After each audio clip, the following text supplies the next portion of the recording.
Genda shashi nkumenye nshaje. Uyu mugani abanyarwanda bawuca iyo babonye ikintu kibashimishije mu mizo ya nyuma ariko kitazakomeza kubaho mu gihe runaka, nibwo bagira bati genda shashi nkumenye nshaje. Wakomotse kuri Kimenyi Getura, umwami w'Igisaka ahayinga mu mwaka w'igihumbi 700. Kera ku ngoma ya Cyilima Rujugira mu Rwanda n'iya Kimenyi Getura mu Gisaka habaye imihigo y'abo bami bombi. Bahiga inka nziza. Cyilima yavugaga ko arusha Kimenyi inka z'inyambo nziza, Kimenyi nawe akavuga atyo. Bukeye Cyilima atuma kuri Kimenyi ati ubu ngiye kukohereza inyambo zishorewe n'abantu bakuru, nawe uzatoranye inka nziza zishorewe n'abantu bakuru, maze bateranire iwawe bemeze iziruta izindi. Intumwa ziragenda zibwira Kimenyi, nawe arabyemera ndetse abyemera yishimye kuko yakundaga inyama cyane bihebuje. Ubwo we rero ntiyari yitaye ku bwiza bw'izo nka, ahubwo yashakaga kuzibaga ngo azirye yumve uko inyana z'inka z'i Rwanda ziryoha. Nuko Cyilima atoranya inka z'inyambo nziza cyane, iy'Urwirungu n'iy'Ibihogo, aziha abantu bakuru barazishorera bazigeza i Remera ry'Imukiza kwa Kimenyi. Imukiza rero mu Kinyankore cyangwa se mu Kinyagisaka nicyo basobanura babwira ngo ibwami. Barazimurika bati Cyilima yadutumye ngo murebere izi nka maze umubwire iruta izindi ubwiza. Kimenyi abohereza ku macumbi bateganije ati nimugende ejo muzaze nzababwira iruta izindi. Inka arazisigarana. Bagitirimuka ategeka intwarindwa ze kuzibaga, bazikubita intorezo. Bamaze kuzibaga benda inyama za Bihogo n'iza Rwirungu barazikaza. Kuzikaza rero ni ukuzotsa. Zimaze gushya bazimuzanira zitatuye bati iyi ni iya Rwijima, ngo bavugaga Rwirungu, naho iyi ni iya Bihogo. Aziryaho zombi asanga iya Rwirungu irusha iya Bihogo kuryoha. Bukeye intumwa za Cyilima zishengera kwa Kimenyi zije kubaza uko za nka nyine zirutana. Baravunyisha bahabwa icyicaro, bahabwa n'inzoga baranywa.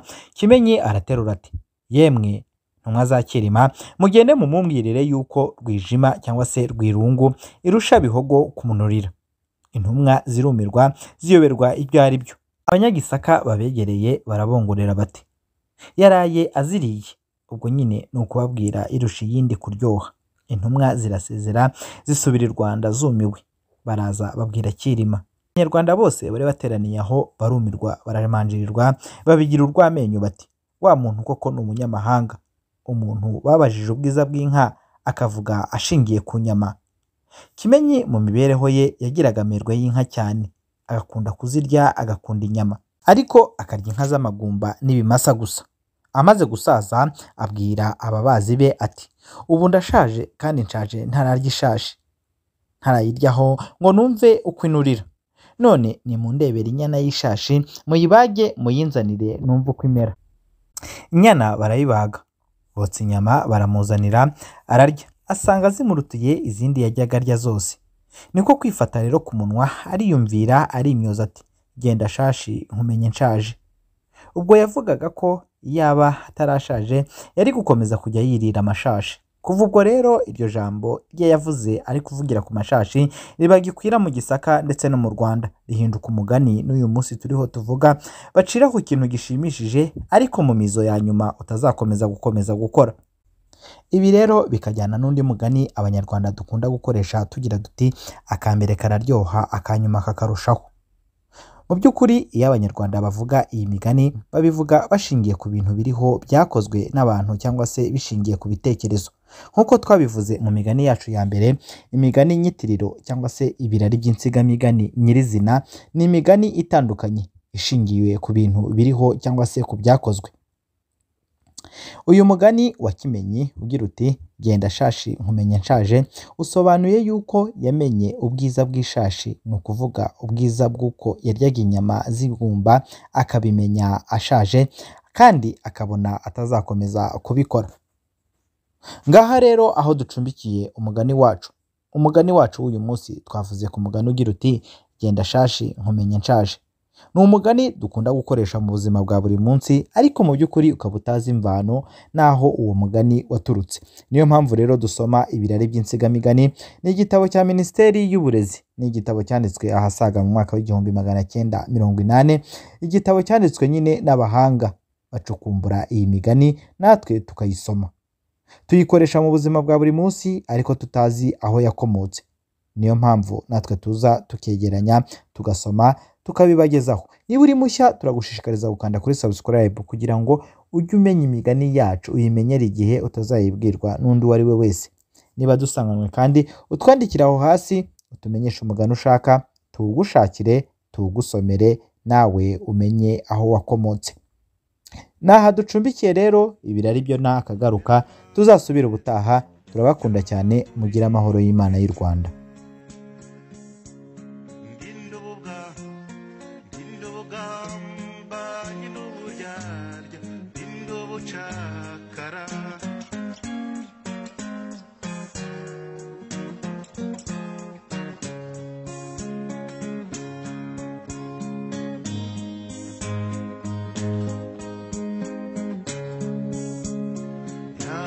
Nawe meraga ayisemuye mu ndimi barayiharabitse ayitesha agaciro, wakuri wakundaga guca muziko ntigushye, aje mpatsi ibihugu turaceceka ati reka ibyanyu fata ibyanjye cyangwa urimbuke. Nararebye ndasesengura nihitiramo, Rutuku yaje ambwira ngo icika turaguza.